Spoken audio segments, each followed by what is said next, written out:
कि 37 साल के बाद उत्तर प्रदेश में किसी सरकार ने लगातार 2 बार पूर्ण बहुमत लिया है। इसलिए आजकल ये छोटे भाई का पजामा, बड़े भाई का कुर्ता,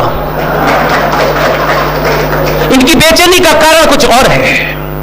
इसलिए मांगने से, मैं फिर कहता हूं, मांगने से कुछ नहीं मिलता है। इसलिए बहुत सारी चीजों पे, क्योंकि ये उत्तर प्रदेश में जो दोबारा से आए हैं, उसके बाद ये मेरा पहला भाषण है।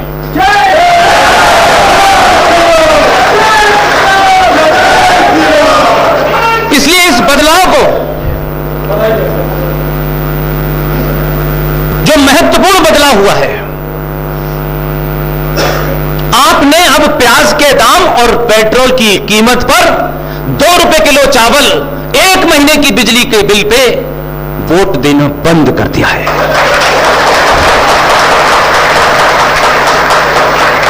कसम खाइए कि आप सरकार देश चलाने के लिए नहीं चुन रहे हैं। देश तो तब भी चल रहा था जब देवी गौड़ा थे। देश तो तब भी चल रहा था जब भारत का विदेश मंत्री, यूएन के अंदर जब नाम पुकारा गया कि भारत के विदेश मंत्री अपना पक्ष रखें, भारत के विदेश मंत्री अपनी कुर्सी से उठे, यह हमारे और मेरे लिए शर्म की बात है। इसलिए मैं इसको दोहराता हूं। हम सब के मुंह पर यह एक तमाचा है कि 95 करोड़ हिंदू इस देश में ढंग का नेता नहीं चुन पाते। उनका नाम पुकारा गया कि भारत का विदेश मंत्री आए, अपना पक्ष रखे। हमारा विदेश मंत्री गया मंच पे, रेस्पेक्टेड प्रेसिडेंट कहने के बाद उस आदमी ने भाषण पढ़ना शुरू किया। 10 मिनट के बाद विदेश मंत्रालय का सेक्रेटरी भागा गया और उन्होंने कहा, माय लॉर्ड, इस वाले को नहीं, इसको पढ़ना है, ये पुर्तगाल का भाषण है। ये हंसने की बात नहीं है। ये इस बात पे मुझे शर्म आती है कि 90 करोड़ लोगों में से हम किन बोलों को चुनते हैं। ये उसकी बेइज्जती नहीं है, ये भारत राष्ट्र की बेइज्जती है। चुनते तो आप तब भी थे,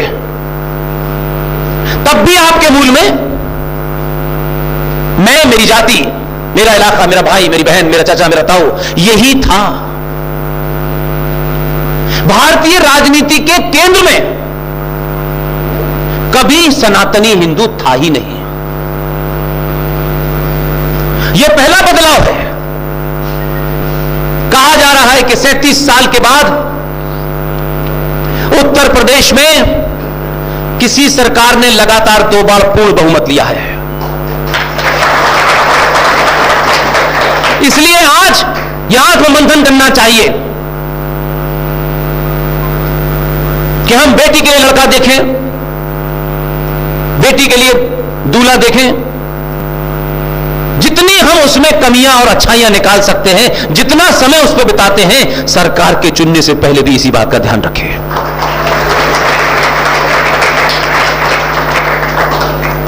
यह बदलाव से दुनिया परेशान है।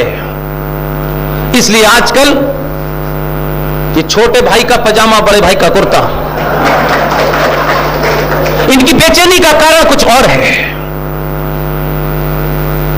उनकी बेचैनी ये नहीं है कि आपने सत्ता में उत्तर प्रदेश में दोबारा किसी को रिपीट कर दिया है और दिल्ली में रिपीट कर दिया है। उनका डर यह है कि 700 साल के बाद आपको अपने होने का बोध हो गया है।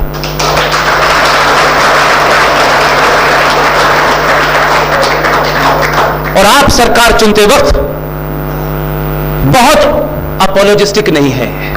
नहीं नहीं नहीं, ऐसा वाला नहीं है, वो वाला नहीं। जो सत्ता के नियमों में, जो भी नियम बने हैं सत्ता के, उन नियमों को काट करके सत्ता पे काबिज हो सकता है, चाहे वो 2002 के दंगों का हीरो ही हो। वही हमने करना शुरू किया। इसलिए हमारे समाज में अभी भी बहुत सारे लोग हैं, नहीं, ये नहीं, देखिए ऐसा नहीं, लोग क्या सोचेंगे। लोग वही सोचते हैं जो आप चाहते हैं। इसलिए आपने बड़े लंबे समय के बाद अपने हीरो की तस्वीर बदली है। आपने इस कुंठा से बाहर निकल गए कि समाज हमारे बारे में क्या कहेगा। यह समाज आपसे उस वक्त नहीं पूछने आया था जब 2 दिसंबर 1989 को जम्मू कश्मीर के एक इस्लामिक जिहादी को शपथ लेकर के भारत का पहला मुसलमान गृह मंत्री बनाया था। तब आपने सवाल नहीं पूछा, वो कभी अपोलोजिस्टिक नहीं हुआ, उसको पहला मौका मिला, एक चांस मिला 4-6 महीने का, वो अपना काम करके चला गया। आपको कितने साल चाहिए? अगर ईमानदार हैं तो एक एक दिन में हर वो बहुत सारे कामों की लिस्ट है जो इस राष्ट्र को, इस सनातन को बचा सकती है। आपको 50 साल नहीं देने हैं हमको। जो 50 साल की बात करें उनसे कहिए ना, ये बेईमानी नहीं होगी। दुनिया हमारे ऊपर बहुत समय से हंस रही है। हमें दुनिया से सर्टिफिकेट नहीं लेना, हम किसी के सर्टिफिकेट के मोहताज नहीं है भाई कि हमारी वो तारीफ करे तो वो बहुत बड़े हो जाएंगे। हम जिनको हो वो चले जाएं। आपने कुछ लोगों में पहली, यानी ये मैं मानता हूं 600-700 साल का पहली बार आपका रिएक्शन है, और उस रिएक्शन में आपको यह हुआ कि हम हैं कौन यार, हम क्यों पिट रहे हैं, हम लुट क्यों रहे हैं, हमारी माओ बहनों के साथ चौराहे चौराहे पे उनकी इज्जत क्यों छाली जाइए। 2 दिसंबर को मुफ्ती मोहम्मद सईद ने शपथ की, 8 दिसंबर को उसने अपनी बेटी को किडनैप कराया, 1 हफ्ते बाद छुड़वाया, और 2 दिसंबर 1989 से 19 जनवरी 1990, मात्र 40 से 50 दिन के अंदर दुनिया का सत्ता और व्यवस्था की देखरेख में सबसे बड़ा मैसेकर, सबसे बड़ा कत्लेआम कश्मीरी हिंदू पंडितों का हुआ। न औरंगजेब था, न बाबर था, इसी संविधान की शपथ लेने वाले गृह मंत्री ने किया। वो गवर्नर साहब उस वक्त के महान आदमी थे। इस जीवन में उनसे कई बार मिलने का मौका मिला, उनके अंतिम समय में मिलकर आया मैं। लेफ्टिनेंट गवर्नर की सारी ताकत गृह मंत्री के हाथ में होती है, उसे कुछ काम नहीं करने दिया। बदकिस्मती देखिए, जिसके बाप ने सीधे तौर पर कश्मीरी हिंदू पंडितों के नरसंहार में रोल प्ले किया, उसकी बेटी मुख्यमंत्री बन गई।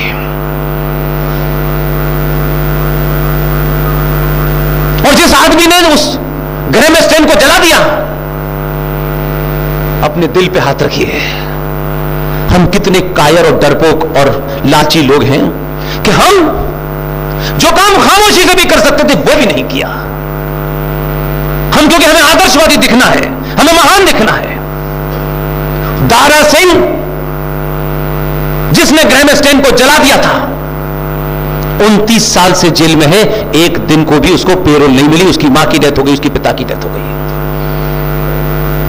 सरकार को जो करना है करेगी, न्याय व्यवस्था जो करना है करेगी, समाज तो जिंदा है, समाज ने क्या किया।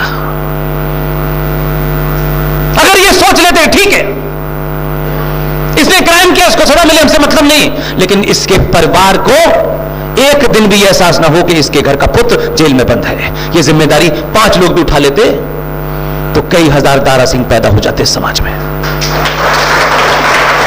आपके लिए जो लड़ भी रहा है, जो मर भी रहा है, आप चाहते हैं कि हमारे घुटनों के नीचे खड़े होकर के हमसे कहे कि हमारी मदद कर दो, तब हम करेंगे। ये नहीं हो सकता। इसलिए एक नहीं, बहुत सारे किस्से हैं। यह आपके राज्य में कांग्रेस की सरकार है। मैंने सुना है कि मुख्यमंत्री कांग्रेसी हैं। यही से बोला, तब तो आपको दोबारा से मुबारकबाद, क्योंकि इसी राज्य में एक बार मुझे बुलाया गया तो मुझे दिल्ली चिट्ठी पहुंची कि वहां की सरकार चाहती है कि आपके आने से कानून व्यवस्था बिगड़ जाएगी, आप नहीं आएंगे तो अच्छा होगा, नहीं हमें गिरफ्तार करना होगा। लेकिन क्या बदलाव है कि उनको भी पता है कि उत्तर प्रदेश में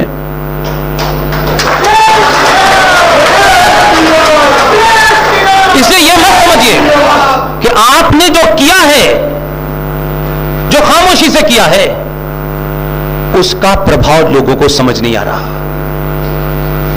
इसलिए 2014 2014 के बारे में बहुत बात होती है हमारे यहां।